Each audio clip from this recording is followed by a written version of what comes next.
don't boss, so no be me talk am. These updates about Bobrisky that have also been trending, that have been causing a lot of riots on social media, have really caused a lot of reactions among Nigerians. And right now, you cannot believe what I heard in this video. Currently, Rufai Oseni of Arise TV have reacted to this Bobrisky issue.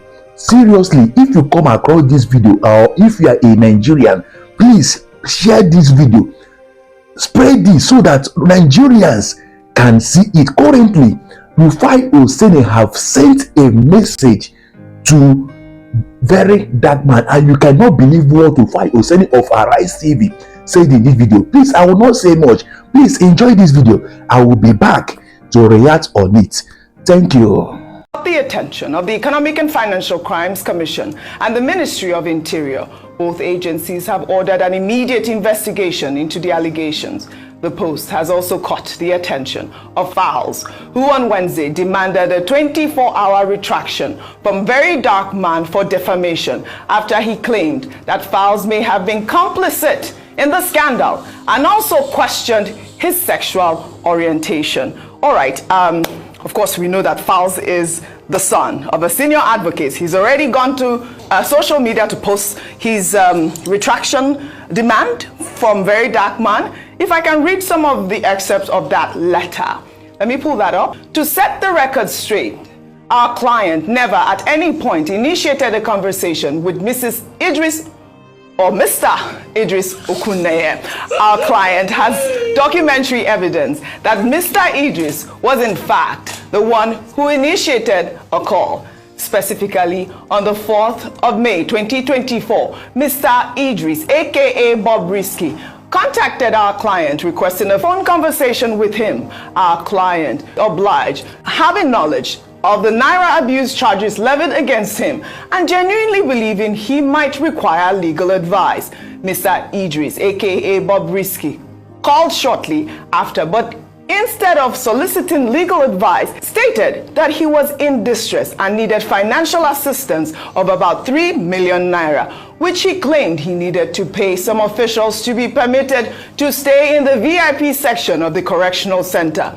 In the letter, Falana asked for a public apology to be published across all platforms where the false defamation was disseminated. The letter added that there should be a retraction and apology to be issued within 24 hours or would pursue legal actions, including claims for monetary damages. There was another statement that was in that letter, which was the main defamation. Falz had said, without contacting our client, you went ahead, that is Very Dark Man, to publish a careless statement containing multiple allegations, including an insinuation that our client is involved in a homosexual affair and intended to get a presidential pardon for Mr. Idris Okuneye.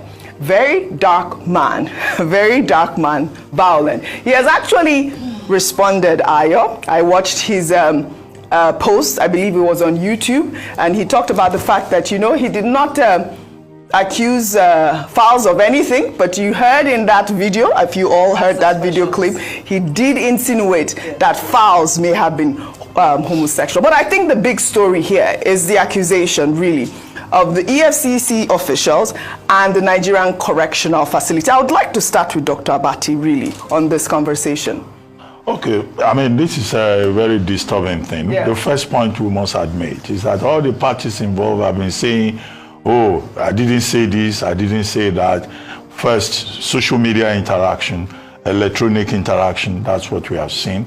First, to establish that people must know that what you do on a phone or internet or computer and all that, the evidence is admissible in law in Nigeria. Section 84 of the Evidence Act of 2011, and also Section 258 of the Evidence Act. And also, we have the book on electronic evidence in Nigeria.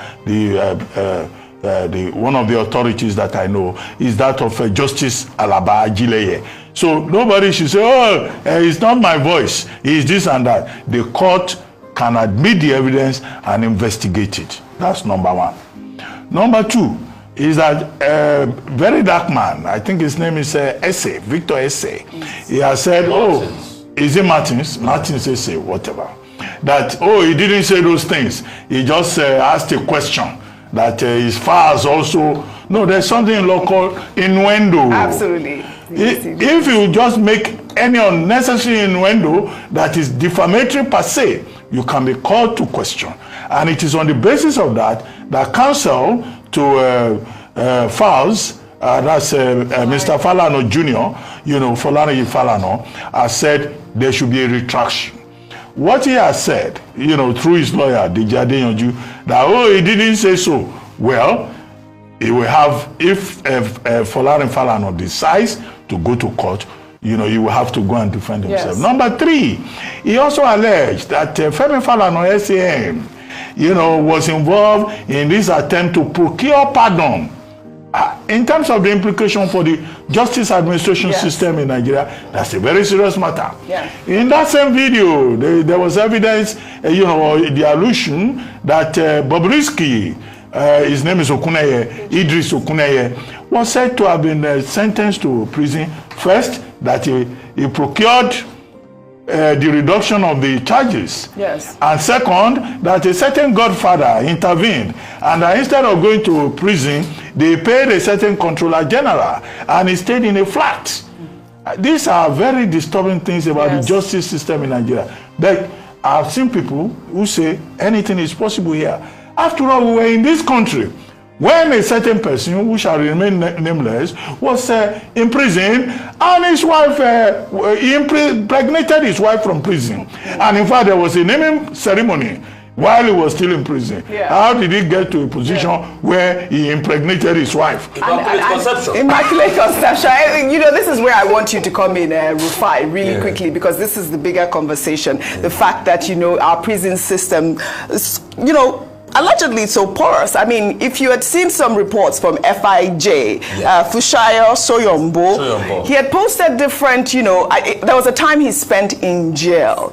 He went undercover, and he did reveal damning evidence about the fact that our prison system is like this. So that report is out there, and the question is, what will the Minister of Interior do? So generally, he has said that they will order an investigation. We'll see the outcome of that investigation. There are some investigations we're waiting. We're also waiting for the EFCC as regards to 15 million that was said to be given to some EFCC officials to be able to give them, to be able to drop those charges of money laundering. Yes. Because all of us too were surprised when that thing happened, because all of a sudden it was money laundering charges plus Naira flunking. Yes. Then all of a sudden money laundering dropped.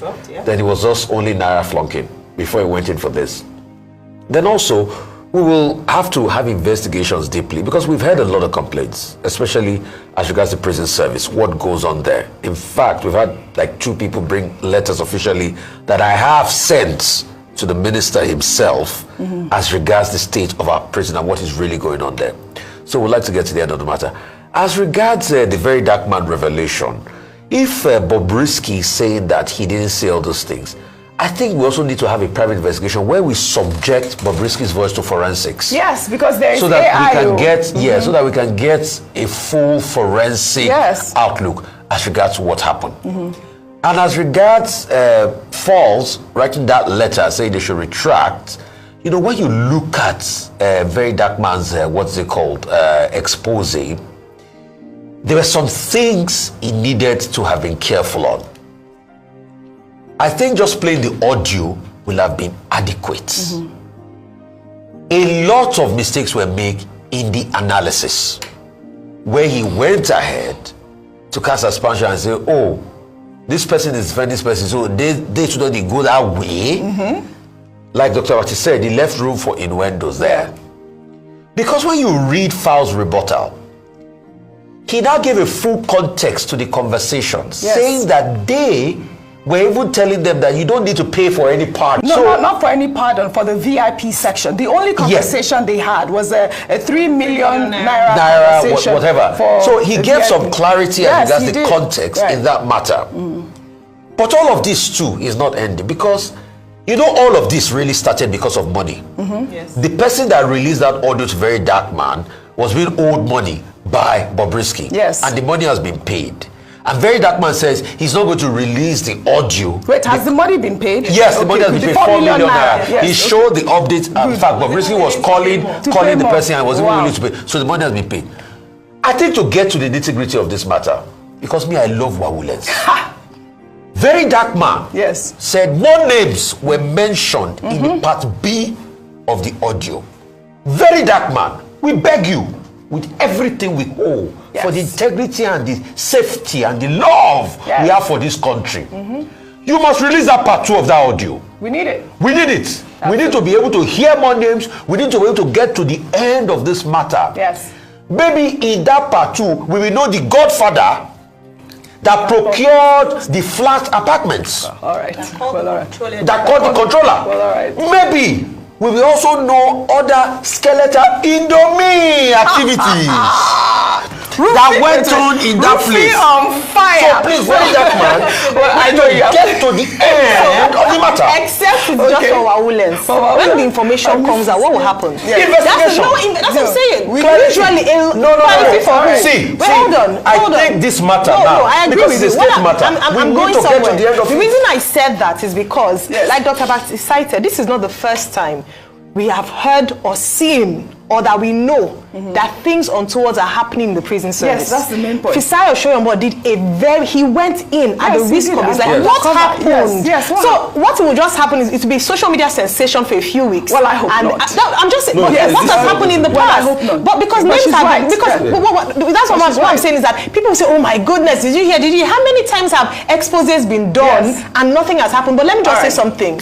The spirit behind this as well, and I was going to clarify that. Recall that the reason why he released this audio in the first place was almost tantamount to blackmail of Bobrisky. That's another angle, because he told Bobrisky that if you don't pay me the money, I will release. And then he recorded that audio without the knowledge, I want to assume, of Bobrisky. So there's another thing around there as well, on the side of Bobrisky, that there's blackmail, elements there. But we can only say that because Bobrisky has denied the audio. We can only say that if it is confirmed he's the one. So I'm giving you a way out, Mr.